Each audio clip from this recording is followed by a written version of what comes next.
السلام عليكم ورحمة الله وبركاته. شلونكم أعزائي إخواني؟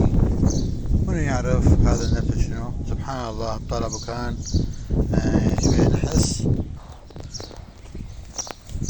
يعني بصفي المجاري. هذا مجاري مال خروج صفى. سبحان الله، مثل ما تشوفون زارع نبتة الطماطم. شوفوا ايش قد، شوفوا ايش قد كبير نبتة الطماطم. سبحان الله، شوفوا طالع نبتة الطماطم، وهذا كبير همين.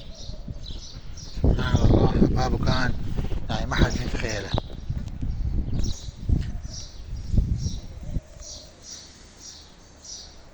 وهذا هنا شجرة المشمش، تمام، شجرة العنب،